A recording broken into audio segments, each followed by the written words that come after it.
Para lumuwag ang trapiko sa EDSA, iminungkahi ng tanggalin ang bus carousel at maningil ng congestion fee. Yan po ang pinusahan sa Barangay Saksi ni Ivan Marina. 250,000 ang capacity pero halos doble ang bumibiyahe araw-araw sa EDSA. Kahapon pinag-usapan sa Malacanang kung paano ito tutugunan. Isa sa mga pinalutang ng mungkahi, tanggalin ang EDSA busway para lumuwag ang EDSA.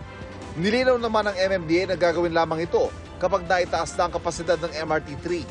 Ang malilibreng linya, gagawin namang eksklusibo para sa mga sasakyang high occupancy o may sakay na 3 pasahero o higit pa. Ang primary factor po dyan, nga, again, uulitin ko po, ay kung kaya na ng MRT na i-accommodate lahat ng passengers, including yun pong sumasakay ng bus carousel. So, until mangyari yan, hindi po aalsin ang bus carousel.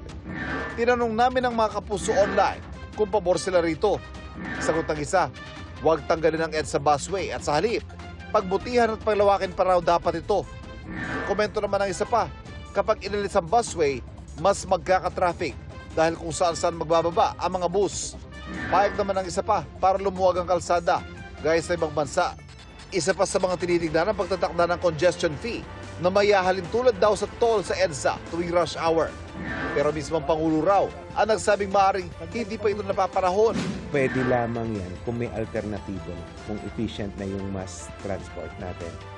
Komento ng isa nating kapuso online, hindi rin daw nito masusolusyonan ang trapiko dahil hindi na maaaring palawakan pa ang daan. Sabi naman ng isa pa, mas magpapahirap lang ito sa mga motorista. At para naman sa isa pa, mas magsisikip ang mga inner road kapag naghigpit ang EDSA.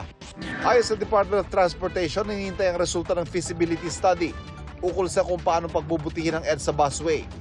Nanindigan ng DOTR na ang EDSA busway ay isa sa pinaka-efficient na public road transport system sa Metro Manila.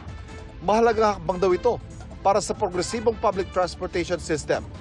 Para sa GMA Integrated News, Ivan Marina ang inyong saksi. Mga kapuso, maging una sa Saksi. Mag-subscribe sa GMA Integrated News sa YouTube para sa iba't ibang balita.